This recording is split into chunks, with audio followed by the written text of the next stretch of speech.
강남 빌딩도 결론적으로는 토지 시세로 거래가 되긴 하는 건데 2배가 오르기에는 수익률로 보면은 아무래도 경기도 외곽 쪽에 토지가 좋지 않을까, 저는 그렇게 생각합니다. 네,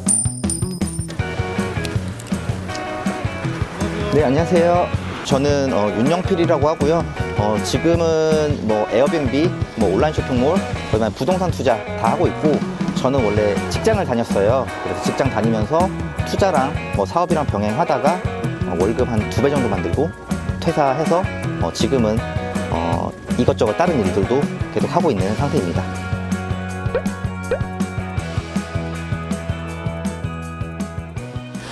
여기 어떤 네. 일로 이렇게 저희가 여기로 오라고 하셨을까요? 아, 여기 이제 포천이고요. 네. 여기가 이제 공장이 되게 많아요. 네. 그래가지고 저는 이제 토지 투자를 하고 있다 보니까 네. 좀 이쪽에 공장 같은 것 좀 소개시켜 드리려고. 네. 예. 근데 이게 지역이 포천이잖아요. 네. 그럼 포천이라고 하면 사람들이 보통 어떻게 생각하죠? 되게 되게- 군부대 많고, 그렇죠. 예, 뭐 캠핑장 많고, 멀리 떨어져 있고. 멀리 떨어져 있고, 아, 사람이 별로 없을 것 같은데, 이런 생각을 많이 하잖아요. 네.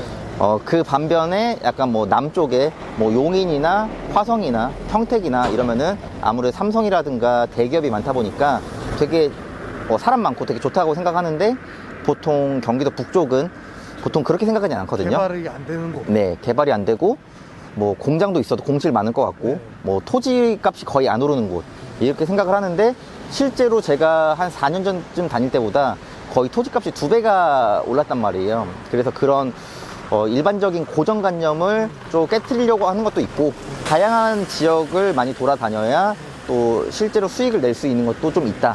이런 거를 좀 보여드리려고 시간을 내서 지금 포천에 왔습니다. 아, 네. 가시죠. 네. 그럼 네. 여기에는 지금 투자를 이미 해놓으신 건가요? 아니면 아직 투자는 지금 저는 경기도 북부랑 경기도 남부 쪽에 해놓은 상태인데, 포천 지역에는 하진 않았고요. 이제 포천 지역으로 오는 거는 공장 기준으로 제가 한 4년 전에 왔을 때만 하더라도 한 160에서 180 사이 정도 됐거든요, 평당. 네, 근데 지금 거의 평당 한 300 정도 되는 것 같아요. 네. 어떻게 보면 제가 4년 전에 왔을 때 저는 되게 비싸다고 생각을 했거든요. 네. 근데 이런 도로 개통이 되면서 이렇게 지가 상승도 많이 되는 걸 보면서 복귀를 하러 오는 거고요. 똑같은 호재가 있는 곳에 다른 곳에 이미 또 투자를 해놓은 상태예요. 네. 아파트 투자만 네. 하더라도 관련된 정보가 인터넷에 찾아보면 많이 나오는데 네네네. 토지 투자는 네. 진입장벽이 좀 높다고 생각이 들어요. 그쵸, 진입장벽이 되게 높아서 저도 맨 처음에 시작하고 거의 한 6개월 정도는 계속 공부하고 현장을 다녔던 것 같아요. 왜냐면은 투자를 했을 때 사실 아파트보다는 황금성이라고 하죠. 뭐 팔 수 있는 확률이라든가 이런 게 조금 떨어지는 건 사실이거든요. 그래서 일단은 첫 번째로 장기 보유로 가야겠다고 생각을 했고, 토지는 장기로 가져갈수록 더 지가가 오르는 구조잖아요. 그 다음에 확실한 나의 관점이 있을 때까지는 계속 현장을 가고 공부를 하자. 그럼 오늘 어떤 토지를 사야 된다, 그런 네. 것 좀 노하우 좀 알려주세요. 일단은 첫 번째로 인터체인지 인근이어야 돼요. 인터체인지 인근 위치가. 자, 여기가 위치가 이제 고모 IC 인근이거든요. 네. 반경 한 3km에서 4km 정도 돼요. 그러면은 차들이 진입하고 들어가기가 굉장히 좋은 구조죠. 그리고 이 도로를 봐야 돼요. 이 도로를 보면은 차 2대가 충분히 지나갈 수 있죠. 그러면 도로 꽤 넓네요. 네. 여기가. 이 도로를 보시면은 트럭도 지나갈 수 있고, 건너편에 차가 오더라도 비켜주지 않아도 되고 편하게 지나갈 수 있죠. 네. 그 도로가 중요하고, 그 다음에 마지막으로 이 용도라는 게 있습니다. 이게 똑같이 생긴 땅이어도 우리가 이제 네이버 지도에서 지적 편집도라는 걸 보면은 색깔이 다 다르거든요. 그래서 제가 제일 추천하는 거는 계획관리 지역이라 그래서 이 지도를 보시면은 핑크색으로 되어 있는 게 있어요. 핑크색. 예, 그 3가지 조건 정도만 지키시면은 제가 볼 때는 토지 투자를 해서 실패할 일은 거의 없다고 저는 생각을 합니다. 예, 예. 관리 지역이란 게 어떤 뜻인가요? 그러니까 이제 똑같은 토지가 있어도 이 용도가 어떤 용도냐에 따라서 건물을 조금 더 많이 지을 수 있고 높게 지을 수 있고, 그런 토지의 그걸 신분이죠, 일종의. 네. 그래서 아무래도 건물을 좀 더 많이 지을 수 있고 높게 지을 수 있어야 나중에 내가 임차인을 받아도 월세를 좀 더 받을 수 있고, 그리고 들어오는 사람들도 좀 더 넓은 건물을 쓸 수 있으니까 나중에 실수요자한테 팔 수 있을 때도 좋겠죠. 인터체인지 인근에 반경 한 3km, 4km 내에 도로가 그래도 차 2대가 지나가는 데는 무리가 없는 정도, 거기에 계획관리 지역을 사면은 꾸준한 지가 상승은 있다. 그것만 아셔도 토지 투자로 크게 손해볼 일은 없어요. 네. 확실히 네. 이 도로 폭이 넓어서 그런지 네. 촬영하는 이 와중에 차가 계속 지나다니는 게 그쵸. 차 와요. 그리고 지금도 촬영하다 보시면 아시겠지만 차가 어쨌든 계속 지나가거든요, 지금. 평일인데. 예, 그래서 공장 같은 걸 보실 때는 평일에 오셔야 돼요. 왜냐면 주말에는 일 많이 안 하시잖아요. 평일에 유동량이 어느 정도 되는지. 이게 다 공장들 앞에 지금 차가 있는 거는 누군가 일을 하고 있다는 거거든요. 그럼 이제 처음에 토지 투자하실 때는 네. 어떻게 사세요? 이렇게 뭐 부동산 가서 물어보시는 거예요? 네. 아니면 부동산 가서 물어보기도 하고요. 일단은 경매 물건도 많이 봐요. 경매 물건이 확실히 일반 시세보다 싸면은 경매 물건 위주로 사고, 아니면 일반 매매인데 경매보다 훨씬 쌀 수도 있죠. 그러면은 일반 매매 물건을 보기도 하고, 토지가 이렇게 딱 봤을 때는 아파트처럼 정형화된 게 전혀 없어요. 그래서 시세 파악하는 게 조금 힘들거든요. 그래서 이거를 역으로 생각하면 기회인 거죠. 내가 조금만 시세 파악을 정확히 하면은 남들보다 조금은 경쟁력이 있다. 많이 다닐 수밖에 없는 거예요. 네. 그럼 시세 파악 어떤 방식으로 해요? 아까 말씀드린 입지, 도로 이 조건, 용도를 다 따져서 이제 인근의 매물이랑 비교를 하죠. 매물이랑 어플 같은 거 보면 거래 사례들이 좀 있거든요. 네. 거래 사례 참고하고, 그래서 이런 실제로 내가 사고 싶은 땅의 어떤 시세를 뭐 예측 정도는 하는 거죠. 완전히 100%까지는 아니어도 대충 이 정도 사이에 될 것 같다라고 예측을 하고, 그거보다 싸면은 매수를 하는 거고요. 그거보다 비싸면은 이제 좀 더 다른 물건을 보기도 하고, 네, 그렇게 하고 있죠. 보통 이제 저희가 부동산 투자라고 하면 네. 아파트를 먼저 생각하잖아요. 네네네. 근데 특이하게 공장 토지 투자를 하시네요. 저도 맨 처음에 시작은 당연히 아파트부터 했고요. 근데 이제 아파트, 뭐 빌라 이렇게 주택을 하다가 더 수익을 많이 내고 싶은 게 뭐가 있을까라고 계속 생각을 했거든요. 제가 볼 때는 토지였고, 이제 한국에 땅 부자라는 얘기가 되게 많잖아요. 네. 그래서 어떻게 하면은 좋은 땅을 살 수 있나, 어떻게 하면은 좀 더 수익이 날 수 있는 땅을 살 수 있을까, 이거를 뭐 공부도 많이 하고, 제가 지금 그래도 한 1년에 한 4만 킬로 정도 운전을 하거든요. 그래서 이제 현장을 굉장히 많이 다니면서 네. 지역에 있는 뭐 중개사분들 얘기도 들어보고, 또 경매 물건도 보고, 실제로 투자도 해보고, 그러면서 많이 배우고 있는 것 같아요. 네. 총 네. 자산 규모가 어느 정도 되시는 거예요? 이제 뭐 토지도 한 2,000평 정도는 있는 것 같고, 수도권에 아파트도 좀 여러 채 있거든요. 그래서 대충 계산했을 때는 한 40억 내외 정도? 물론 이제 뭐 대출도 좀 껴있고 하지만은 매도하지 않을 자산 위주로만 샀거든요. 네. 그래서 토지도 계속 아직 앞으로도 팔 계획은 없어요. 그래서 뭐 시간이 지날수록 상승할 자산을 샀으니까 뭐 꾸준히 오르지 않을까. 네, 그렇게 생각합니다. 네. 이게 하나를 좀 딱 지정해가지고 보면 훨씬 더 상승할 것 같아요. 여기 앞에 가면은 경매 낙찰된 거 있어요. 예, 예, 예. 진짜? 예. 전 내비게이션을 많이 보거든요. 그래서 예를 들어 뭐 무슨 면 이렇게 뜨잖아요. 그럼 머릿속으로 막 생각을 해요. 이쪽에 뭐가 있었지, 여기에 공장이 뭐가 있었지, 이런 식으로 생각을 하고, 이쪽에 도로가 뭐가 있었지, 이 생각을 해요. 그리고 와서 예를 들어 공사를 하고 있어요. 도로 공사를. 그러면은 신문 같은 데 보면은 몇 년도 개통 예정이다 이렇게 뜨거든요. 네. 그럼 실제로 개통이 될 정도의 공사가 진행이 됐는지, 이제 그거에 맞춰서 또 경매 물건 위주로 좀 많이 보긴 하거든요. 그런 게 매물이 있는지. 오늘은 포천으로 왔지만은 저는 이제 뭐 포천, 양주, 파주, 뭐 김포, 아래쪽으로 화성, 평택, 안성, 광주, 뭐 용인, 처인구, 천안, 세종, 이쪽까지는 다 봐요. 그래서 이 공장이거든요. 이 공장. 예. 저게 한 낙찰된 지 1년 됐어요. 이게 1,400평 정도 돼요. 토지가 보니까. 평당 한 220만 원 정도에 낙찰된 것 같은데, 여기 시세가 거의 한 300만 원 정도까지는 가는 것 같아요. 그러면은 1,400평에 그냥 50만 원만, 부수적으로 50만 원만 평당 시세 차익 보더라도 한 7억 정도 되거든요. 네. 그러면은 시세 차익도 있고, 입지도 괜찮고, 여기 도로가 넓잖아요. 네. 그래서 이제, 네. 이런 매물을 계속 보고 계시는 거죠? 네, 이런 매물도 보고, 이제 금액대에 맞게 내가 할 수 있는 범위 내에서 계속 보고 있죠. 네, 일반 토지 위주로 많이 봐요, 저는. 토지가 땅이 크잖아요. 그래서 금액대가 크거든요. 그래서 아무래도 투자금도 많이 들어가니까 다들 조금 진입장벽이 있다고 생각들은 하시는데, 최근에 조금 경매 나왔다가 그 취하된 거 있는데, 그거 같은 경우에는 이 포천 여기 근처에 있는 공장이었거든요. 근데 그것도 한 4억 정도에 나왔어요. 그러면 이제 공장 같은 거는 대출이 한 80%까지도 나오거든요. 보통 70% 나오거든요. 그러면은 내 돈 한 1억에서 1억 5천 정도면은 조그마한 공장 입지 괜찮은 것도 매수할 수는 있어요. 그래서 그거를 월세를 받으면 돼요. 네. 월세를 받아서 그걸로 이제 이자를 예. 이자 정도는 방어는 돼요. 어떻게 보면은 서울의 꼬마 빌딩? 예, 이런 거 투자 가는 금액으로는 공장 같은 거 충분히 가능합니다. 예, 그리고 경기도에 좀 땅을 많이 사면은 예를 들어 서울의 뭐 강남이나 아니면 성수동이나 이렇게 핫한 데가 뭐 평당 1억, 2억 막 이러거든요.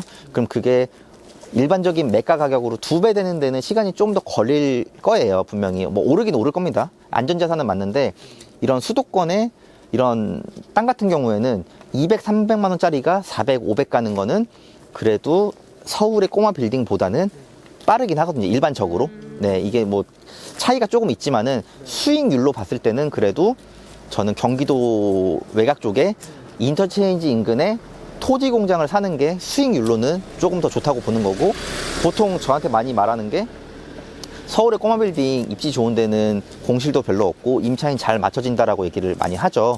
근데 공장 같은 경우에도요, 입지가 조금 괜찮은 지역, 인터체인지 인근에는요, 공실 별로 없어요. 예, 실제로 임차인 구하기도 그렇게 어렵진 않아요. 그러면은 강남보다 네. 강남 빌딩보다는 네. 토지다. 뭐 강남 빌딩도 결론적으로는 토지 시세로 거래가 되긴 하는 건데, 이제 아무래도 2배가 오르기에는 수익률로 보면은 아무래도 경기도 외곽 쪽에 토지가 좋지 않을까, 저는 그렇게 생각합니다. 차에서 보내는 시간이 진짜 많으시겠어요? 네, 엄청 많죠. 이동 시간도 많고, 그래서 토지 같은 거 보러 가면은 이동 시간만 거의 한 3, 4시간 되는 것 같아요. 또 그렇게 다니다 보면 밀리는 지역들이 꼭 있어요. 밀리는 도로. 네, 그럼 그런 것도 좀 참고를 하고 밀리는 지역 위주로 많이 보죠. 거기 사람이 많다. 네, 거기가 사람이 많다는 거는 결론적으로 땅값이 오를 확률이 높다는 거니까. 네. 저희 지금은 어디 가는 길이세요? 지금 일단은 저희 밥 먹고, 그리고 이제 제 사무실로 이동을 하려고요. 제가 이제 개인 사무실이 있어가지고요. 예, 사무실로 이동하려고 합니다.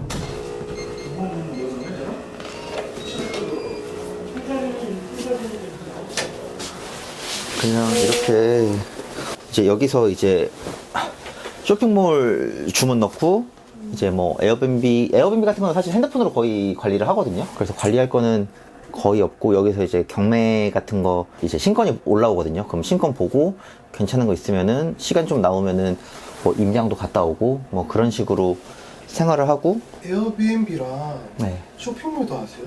네, 다 하죠. 예, 예. 그래요? 소액으로 돈 되는 건 다 해요. 쇼핑몰은 뭐 어떻게 하는 거예요? 아, 쇼핑몰은 그냥 이제 제가 이제 보통 저는 재고 없이 하거든요.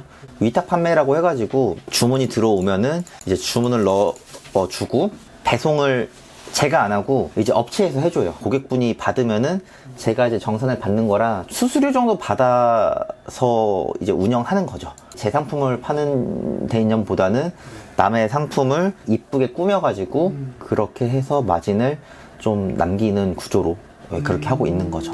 주문은 어떻게 들어오는 거예요? 주문은 이제 이게 프로그램이거든요. 이게 제가 회원가입해 있는 데랑 연동을 해서 주문이 몇 개가 들어왔으니까 주문을 넣어주세요 이래가지고 고객 정보랑 이런 게 다 나오거든요. 네네. 그럼 여기에다 주문을 넣어서 제가 이제 발송을 하면 이 프로그램을 이용해서 배송을 해주는 거죠. 제가 아예 뭐 택배를 싸거나 이런 건 없어요. 저는 보통 뭐 쿠팡에다도 하고 지마켓, 뭐 옥션, 우리가 흔히 하는 오픈마켓 있잖아요. 그런 데다 판매를 해가지고 수익이 보통 한 6,000원, 만원 뭐 순수익으로 하나 팔면은. 하나에 그렇게 많이 나와요? 예, 하나에. 아, 그럼 사람들이 여기 주문이 넣는 거는 네. 쿠팡이나 뭐 실버가나 그쪽에서 네. 주문을 해가지고 네네.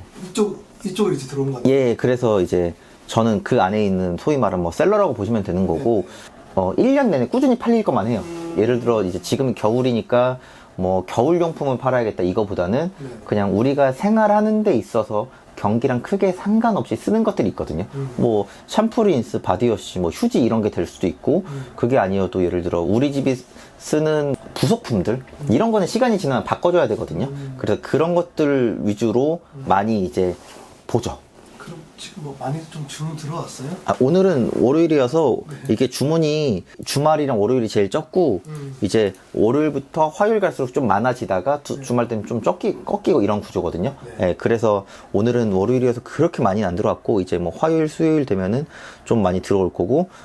에어비앤비 하는 것도 좀 혹시 12월 11일부터 지금 2월 14일까지 차이거든요. 와. 이게 거의 2달 들어왔어요. 그러니까 이거는 좀 많이 장박이긴 한데 네. 저는 한 달에 에어비앤비 뭐 청소를 하러 그렇게 많이 가진 않아요. 예, 그래서 이렇게 장박을 받으면은 좀 목적 있는 분들이 들어오긴 하거든요. 그렇게 좀 목적 있는 분들 위주로 받고 1박이나 2박은 잘 안 받아요, 저는. 아. 예. 그래서 1박이나 2박을 잘 받지 않는 이유는 너무 단기로 오시는 분들은 쓰레기가 너무 많아요. 방금 이분은 거의 한 달? 두 달? 네, 거의 2달 써요. 근데 이분은 왜 오는지 모르겠는데 그냥 아무 말 없이 예약만 하더라고요. 제가 궁금해서 저번 주에도 연락했거든요. 불편한 거 없냐? 그랬더니 너무 좋다고 하더라고요. 네. 정도 돼요. 한 달에 현금 흐름이 한 달에 현금 흐름이 그래도 에어비앤비도 한 400에서 500은 나오죠. 순수익으로요? 네, 순수익으로. 네, 순수익. 와 엄청 많이 나오네. 네. 그럼 직장 다니면서 네. 부동산도 하시고 그쵸. 직장 다니면서 부동산 투자를 맨 처음 해서 월세를 만들었어요, 맨 처음에. 그때 이제 집이 부도가 나서 현금 흐름이 좀 급했기 때문에 월세를 좀 만들다가 이제 뭐 그때 당시 갭 투자 조금 하다가 돈이 떨어진 거예요. 내가 소액으로 할 수 있는 게 뭐가 있을까 생각을 해보다가 이제 에어비앤비라는 게 있었고 쇼핑몰이라는 게 있는 거예요. 근데 이거를 했던 이유는 그냥 소액이어서 현금이 얼마로 시작했어요? 그때 에어비앤비는 500만 원으로 했고요. 그다음에 온라인 쇼핑몰은 500만 원도 안 들었던 것 같아요. 그러니까 1000만 원 넘지 않게 할 수 있는 사업들만 좀 해보자. 그래서 현금 흐름을 또 만들다 보니까 어느 순간 되게 잘 돼서 한 월급 2배 정도가 된 거죠. 그래도 한 1000 내외는 되는 것 같고 한 달에. 그리고 이제 개인적으로 뭐 강의를 할 때도 있고요. 네. 그런 여러 가지 거까지 합치면은 월급 2배 이상을 유지는 하고 있죠. 제가 이제 뭐 현금 흐름 얘기를 할 때 네. 저는 예를 들어 내가 한 달에 500만 원 필요해. 그러면 저는 한 500만 원이 들어올 만한 그런 구멍을 한 3개를 만들려고 해요. 돈이 만드는 걸. 예를 들어 뭐 100만 원짜리 하나, 200만 원짜리 하나, 뭐 200만 원짜리 하나. 그러면은 예를 들어 100만 원짜리가 조금 잘 안 나올 수도 있잖아요. 네. 그럼 나머지 200만 원짜리 2개로 충분히 가능하잖아요. 생활을 하는데. 네. 돈을 벌 수 있는 그런 루트를 최소한 2개에서 한 3개 정도는 만들어야 하나가 조금 손해가 나든 아니면 생각보다 잘 안 나와도 나머지 걸로 좀 올릴 수 있다. 좀 그렇게 말을 하죠. 네. 일단은 직장 월급으로는 사실 답이 없잖아요. 예, 그런 게 있었고, 그리고 제가 좀 10대 때는 좀 좋은 동네에 살았거든요. 소위 말하는 강남 8학군이라고 해서 저는 이제 서초구에서 초중고를 다 나왔는데, 그러다가 갑자기 20대 때 부모님이 갑자기 다 부도가 났어요. 두 분 다. 되게 난감했죠. 경제적으로 너무 힘든 상황까지 왔고, 일단은 제가 살았던 집이 마지막에 살았던 서울의 아파트가 이 반포동에 가면은 레미안 퍼스티지라고 있어요. 그게 이제 지금 시세가 한 40억 대거든요.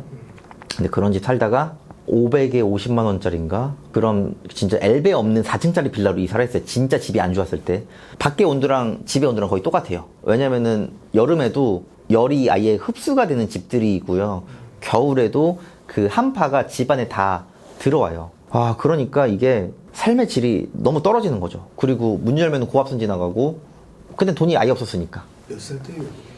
그게 한 26, 7? 이렇게 하면은 안 되겠구나 싶어가지고, 이제 직장 생활도 이제 겨우겨우 시작을 했는데, 여러 가지 뭐 부도 난 것도 해결을 해야 됐고, 경제적으로 너무 안 좋다 보니까, 월급 말고도 다른 거를 만들어야겠다는 생각이 들 수밖에 없었죠. 예. 수도 난 거를 해결해야겠다고 말씀하신 게 네. 빚이 넘어왔던 거예요? 빚이 넘어온 거라기보다는 아무래도 부모님 두 분 다 신용불량자가 됐으면은 뭐 집을 구하는 것도 그렇고요. 여러 가지 경제활동 하는 데 있어서 애로사항이 굉장히 많거든요. 그래서 이제 지금은 어머니 거가 해결이 거의 다 돼서 이제 어머니는 신용등급 1등급이 다 됐거든요. 네. 그래서 아무래도 좀 해결이 돼야 부모님 경제활동도 어느 정도 기본적인 거 이상은 가능하니까 예, 그래서 최소한의 경제활동을 할 수 있게 좀 만들었던 것 같아요. 네. 가장 너무 힘들다 네. 이렇게 해서 혹시 생각나는 에피소드 같은 게 있어요? 일단은 병행을 하다 보니까 잠을 많이 못 잤어요. 예, 수면 시간도 절대적으로 부족했고 아침 7시에 나가서 저녁 7시 들어왔는데 시간을 되게 쪼개면서 살았죠. 강의도 듣기도 하고 공부도 하기도 하고 그리고 뭐 에어비앤비 같은 거 오픈하면 세팅도 해야 되고 청소도 해야 되고 쇼핑몰 같은 경우에도 이제 뭐 물건 같은 것도 올려야 되고 주문도 받아야 되고 부동산 투자 임장도 가야 되고 또 출근하고 그렇게 계속 병행을 했죠. 될 때까지. 그리고 제일 어떻게 보면 힘들었던 거는 성과가 했을 때 곧바로 안 나거든요, 사실. 이거를 성과가 나올 때까지 버티는 게 좀 힘들었던 거죠. 예, 근데 이제 그런 부분은 좀 경험자 얘기들 많이 듣고 일단은 그분들이 된다고 하는 기간까지는 열심히 하고, 그리고 생각했던 것보다 좀 늦게 나올 때도 있거든요. 예, 그래도 직장 생활이 있고 월급이 있으니까 좀 버틸 수 있었던 것 같아요. 다른 현금 흐름이 있다 보니까. 내가 투자를 하면서 혹시 나는 이 정도는 내가 벌어야겠다. 네. 그렇게 설정했던 목표 같은 게 있었나요? 처음에 시작할 때는 사실 목표는 없었고요. 그냥 지금보다만 나아지자. 제가 맨 처음에 월세를 만들었거든요. 근데 월세 받고 이자 떼면은 20만 원이 남았어요. 그때 당시에. 근데 그 20만 원도 너무 좋은 거예요. 왜냐면은 한 달에 한 번씩 내가 소고기를 먹을 수 있다는 그 정말 사소한 즐거움. 근데 그런 사소한 즐거움이 쌓이면서 계속 올라갔던 것 같아요. 그래서 처음에는 사실 퇴사가 목표도 아니었고, 그냥 지금이 경제적으로 너무 힘드니까 지금보다만 좋으면 좋겠다라고 생각을 했던 거지, 퇴사의 목표가 아니었는데, 하다 보니까 어느 순간 뭐 100만 원, 뭐 300만 원, 뭐 600만 원, 700만 원 이렇게 되면서 월급을 넘어서면서 퇴사를 했던 거죠. 그래서 제가 사람들한테 항상 하는 말은 좀 사소한 거에 감사해야 된다. 예, 왜냐면은 너무 목표를 크게 가지면은 하다가 지치거든요. 저도 지금 뭐 퇴사를 했지만은 제가 퇴사를 했어도 일반적으로 직장인들보다 일을 더 많이 해요. 제가 볼 때는 일을 조금 하면서 많이 버는 거는 저는 없다고 생각을 해요. 뭐 앞으로도 기본적 이상의 일은 계속 할 거예요. 네. 지금 경기가 이제 뭐 많이 안 좋고, 사실 앞으로도 경기는 안 좋아질 거라고 해요. 뭐 작년에도 경기는 안 좋았는데, 경기가 안 좋아도 어느 분야든지 버시는 분들은 다 벌고 있거든요. 그래서 너무 뭐 경기가 안 좋다, 뭐가 안 좋다라고 생각하기보다는 이럼에도 불구하고 내가 어떻게 하면 잘할 수 있을까, 그런 생각을 가지고 좀 행동을 하셨으면 좋겠고, 그리고 너무 한 번에 많이 벌려고 하기보다는 좀 소액으로 차근차근 하시는 걸 추천드려요. 저는 소액으로 될 때까지 하라고 얘기를 하는 사람이거든요.